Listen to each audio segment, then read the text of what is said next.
மோரை ஊற்றிட்டு ஒரு சூப்பரான டிப்பு, எண்ணெய் கோவக்காய் மட்டும் போட்டு. Good morning. இன்னைக்கு டியூஸ்டே சமையல் என்னன்னு பார்க்கலாம். இன்னைக்கு வந்து ஈஸியான 2 நாள் சாம்பார் பருப்பாக வச்சுட்டோம். இன்னைக்கு ஈஸியான மோர் குழம்பு அப்புறம் கோவக்காய் பொரியல் எப்படி பண்ணுறதுன்னு பார்க்கலாம் வாங்க. இங்கே வந்து வெள்ளை பூசணிக்காய் வந்து வேக வச்சுருக்கேன்.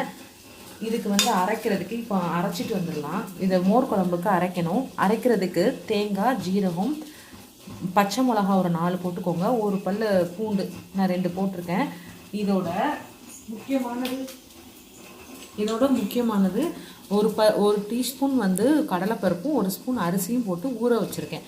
ஸோ இதில் எல்லாத்தையும் சேர்த்து அரைச்சிட்டு நம்ம இதோட மிக்ஸ் பண்ணலாம். அவ்வளோதான். மிக்ஸ் பண்ணிவிட்டு நான் காமிக்கிறேன். பார்த்தீங்கன்னா இங்கே கோவக்காய் வந்து வதக்கிட்டுருக்கேன். ஒன்றும் இல்லை, சட்டியில் வந்து எண்ணெய் கோவக்காய் மட்டும் போட்டு வதக்கிட்டு இருக்கேன். இதுக்கு வந்து ஒரு அரைப்பு அரைக்கணும். அது என்னன்னு இப்போ நான் காமிக்கிறேன். இங்கே பாருங்கள், இது வந்து வரமிளகா, வரமல்லி, ஜீரகம், வெந்தயம் இதை மட்டும் ட்ரையாக வந்து நம்ம ரோஸ்ட் பண்ணி அரைச்சிட்டு வந்துட்டேன். மோர் குழம்புல இப்போ ஆட் பண்ணிடலாம்.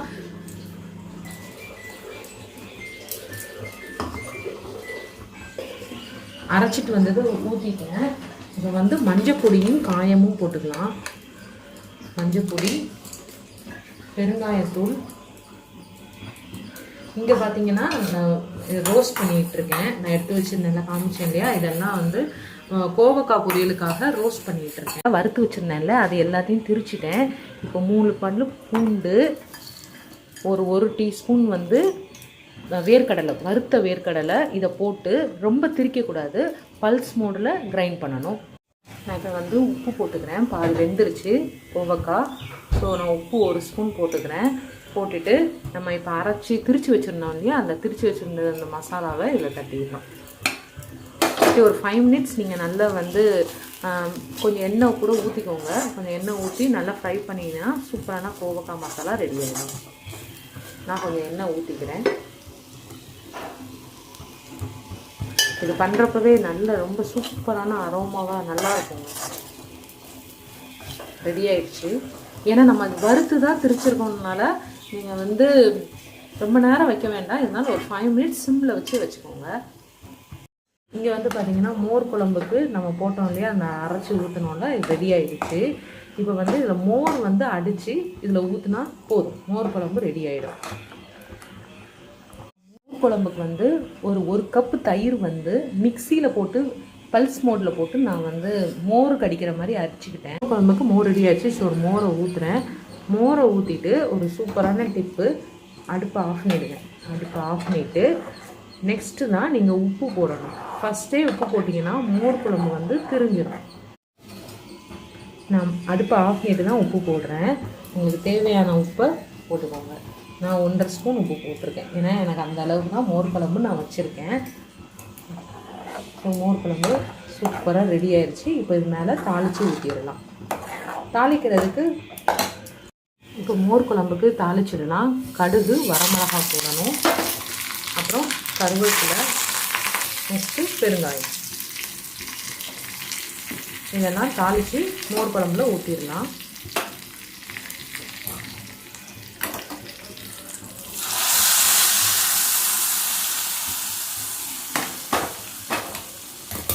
அவ்வளோதாங்க, சூப்பரான மோர் குழம்பு ரெடி. இங்கே நம்மளுடைய கோவக்காய் பொரியலும் ரெடி. ரொம்ப சிம்பிள் அண்ட் ஈஸி சமையல் தான் இன்றைக்கி. நெக்ஸ்ட்டு உங்கள்கிட்ட காமிக்கணும்னு நினச்சேன். மார்னிங் பிரேக்ஃபாஸ்ட்டுக்கு ராகி மாவு நீங்கள் இது இட்லியும் ஊற்றலாம், தோசையும் பண்ணலாம். ரொம்ப ஈஸி. நீங்கள் ராகி மாவு வாங்கி அரைச்சி தான் பண்ணணும்லாம் இல்லை. நம்ம வீட்டில் தோசை மாவு இருக்கும்ல, அந்த தோசை மாவில் 2 கப்பு தோசை மாவுனா 1.5 கப்பு ராகி மாவு போட்டு நைட்டே ஊற வச்சு வெளியே வச்சுருங்க. வெளியே வச்சிட்டிங்கன்னா இந்த மாதிரி நல்லா புளிச்சு வரும். இப்போ நான் காட்டுறேன். மாவு எவ்வளோ அழகாக பொங்கி இருக்குன்னு பாருங்கள். இங்கே பாருங்கள், இவ்வளோ நல்லா புளிச்சிருக்கு பாருங்கள். சூப்பராக இருக்கும். நல்லா புளிச்ச மாவு நல்லாயிருக்கும்.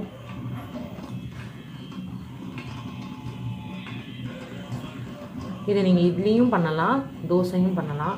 இதுக்கு தக்காளி சட்னி பண்ணி வச்சுருக்கேன், நல்லாயிருக்கும். ராகி தோசையும் தக்காளி சட்னியும் நல்லாயிருக்கும். இங்கே வந்து மரவள்ளி கிழங்கு வந்து சீவி வச்சுருக்கேன். இதை கட் பண்ணி வேக வச்சுட்டு தாளிச்சிடலாம். பிரேக்ஃபாஸ்ட்டுக்கு இதுவும் தான். இந்த மாதிரி க்யூபாக கட் பண்ணிக்கோங்க மரவள்ளி கிழங்க. அப்போ சீக்கிரம் வெந்துடும். ஒரு 2 விசில் வச்சா போதும், மரவள்ளி கிழங்கு வெந்துடும். கிழங்கு வந்து வெந்துருச்சு. இதை தாளிச்சிக்கலாம். தேங்காய் எண்ணெய் ஊற்றிருக்கேன். தேங்காய் எண்ணெய், கடுகு, உளுந்தம்பருப்பு,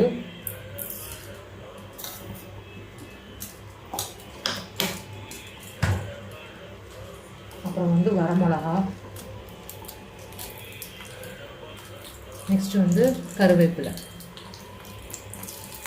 இந்த கிழங்கு தாளிக்கிறதுக்காக பண்ணிகிட்ருக்கோம். இந்த கிழங்கை போட்டுடலாம். அப்புறம் இந்த கிழங்குக்கு தேவையான உப்பையும் போட்டுடலாம்.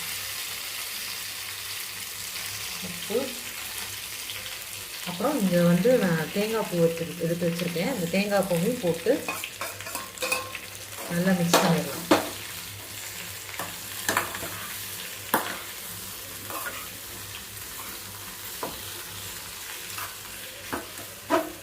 அவ்வளோதாங்க, இந்த கிழங்கும் ரெடி ஆயிடுச்சு. நெக்ஸ்ட்டு தோசை ஊற்றிடலாம்.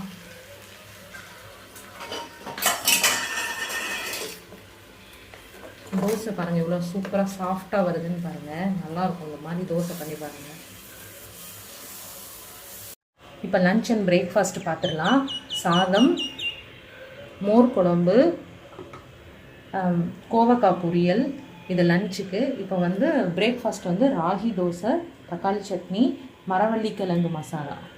அவ்வளோதான், சிம்பிளான இன்றைக்கி ஒரு சிம்பிளான சமையல் முடிஞ்சிச்சு. நாளைக்கு பார்க்கலாம்.